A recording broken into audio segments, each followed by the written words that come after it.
Assalamu alaikum dear students, how are you all? I am Wasim Sras. Today is our lecture number 8 of class intermediate. Our topic is interpretation of a pressure on a kinetic theory of a gases. अब हम जो molecules थे in previous lecture हमने जो पढ़ा था kinetic theory of a gas, उसमें अंदर जो molecules contain करते हैं किसी भी cubical box में, तो आज हम उनकी प्रेशर कैलकुलेट करेंगे।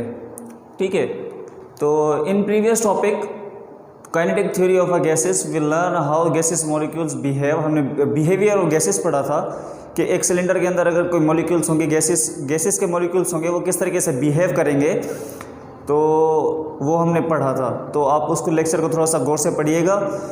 Now we are going to calculate the pressure of an ideal gas. अब हम इस गैस का प्रेशर कैलकुलेट करेंगे।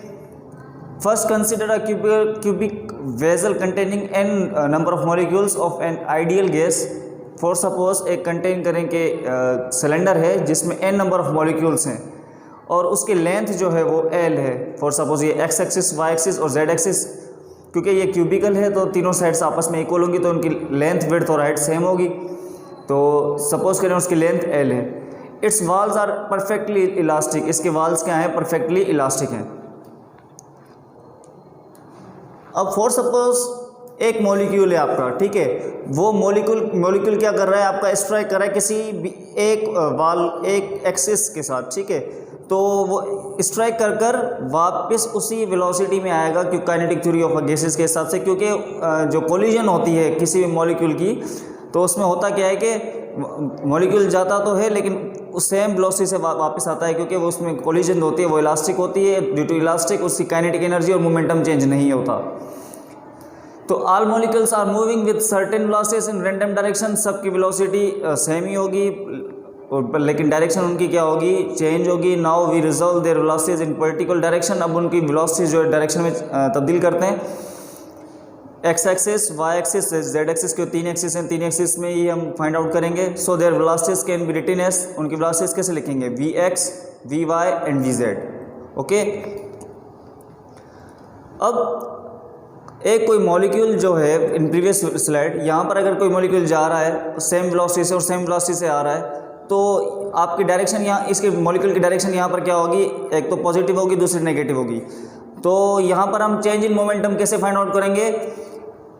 पहले का मोमेंटम, जाने का मोमेंटम, कोलिजन का बिफोर कोलिजन मोमेंटम और आफ्टर कोलिजन मोमेंटम। सिर्फ माइनस साइन इस वजह से लगी डायरेक्शन, क्योंकि डायरेक्शन में वो वापस आ रहा है, तो माइनस माइनस प्लस हो गया और यहाँ पर 2mvx हो गया। ठीक है, नाउ कैलकुलेट द टाइम। अब टाइम हमें कैलकुलेट करना है। As we know that velocity is equal to distance divided by time. तो time will be equal to distance divided by velocity. तो time will be L/x, distance divided by velocity. Okay, this is the time. ये वो time है जहाँ तक वो सिर्फ face तक जा रहा है और वापस रिटर्न ब्रेक नहीं आ रहा। तो रिटर्न ब्रेक के लिए हम क्या कर देंगे? इसमें से L और V प्लस L और V, मतलब जाने का टाइम और आने का टाइम सेम ही होगा, क्योंकि इलास्टिक कोलिजन है, तो उन दोनों को ऐड करेंगे तो टोटल टाइम जो होगा वो क्या होगा? TL/Vx। अब यहाँ पे हमें पता है कि change of rate of change of momentum is called force. Force is equal to momentum over time. तो in previous slide we calculated momentum as well as time. हमने टाइम भी कैलकुलेट किया और मोमेंटम भी कैलकुलेट किया।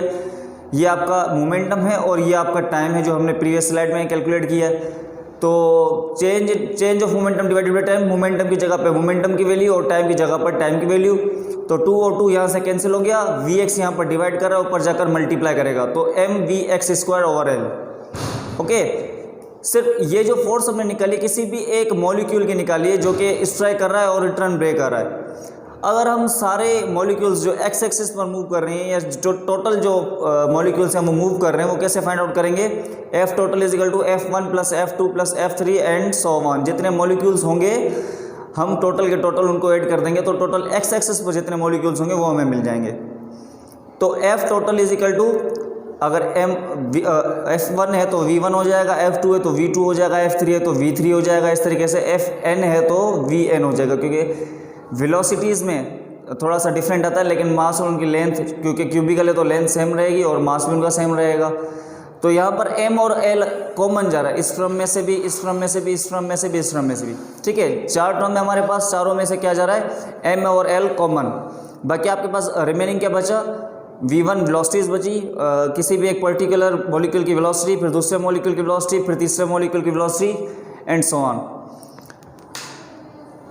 We have calculated force, okay. Now we have to, our parameter was to calculate the pressure. हमारा parameter था pressure calculate करने का। तो प्रेशर हमारा किस चीज़ के बराबर है, फोर्स ओवर एरिया। फोर्स हमने अभी प्रीवियस स्लाइड में ही फाइंड आउट किए। तो फोर्स क्या है, m over l, v1 square, v2 square, v3 square and vn square. और एरिया हमारा क्या है, क्योंकि क्यूबिकल है तो l स्क्वायर यहाँ पर डिवाइड करा, ऊपर जाकर इसके साथ मल्टीप्लाई करेगा तो l क्यूब हो जाएगा। As we know that l cube is equal to v, मतलब 3 डायमेंशन, अगर 3 डायमेंशंस आपस में मल्टीप्लाई होंगी तो वो वॉल्यूम कहलाएगा, और 2 डायमेंशंस होगी तो वो एरिया कहलाता है, ठीक है। तो हमने क्या कर दिया, l क्यूब की जगह पर v रख दिया। अब multiplying and divide with n, हमने क्या कर दिया, इस इक्वेशन को मल्टीप्लाई कर दिया और डिवाइड कर दिया किसके साथ, n के साथ। m n यहाँ पर मल्टीप्लाई हो गया और यहाँ पर ये डिवाइड हो गया, ओके।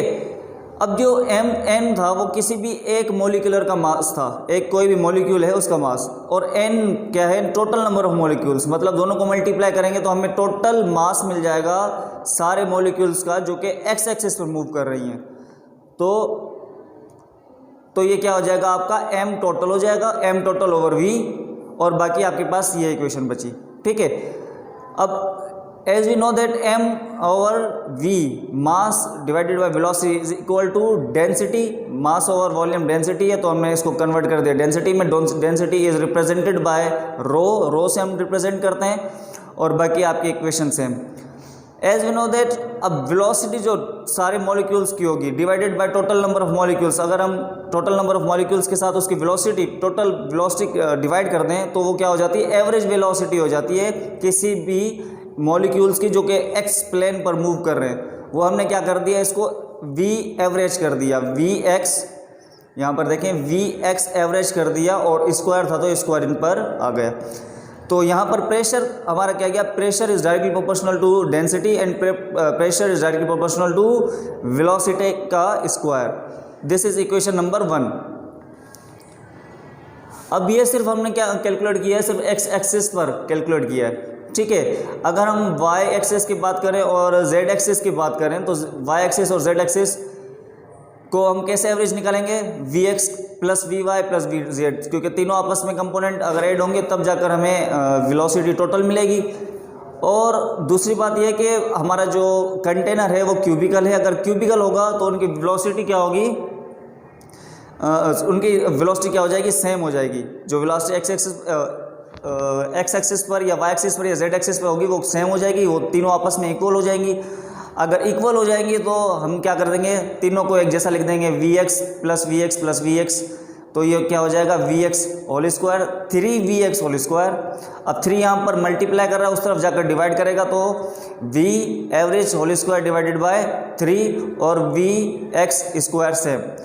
अब जो प्रीवियस इक्वेशन थी हमारी, जो हमने फाइंड आउट की थी कि P is equal to v x average की जगह पर हम यहाँ पर वैल्यू पुट कर देंगे वी एक्स की एवरेज की, तो हमारे पास क्या आ गया, रो वी एवरेज डिवाइडेड बाय 3।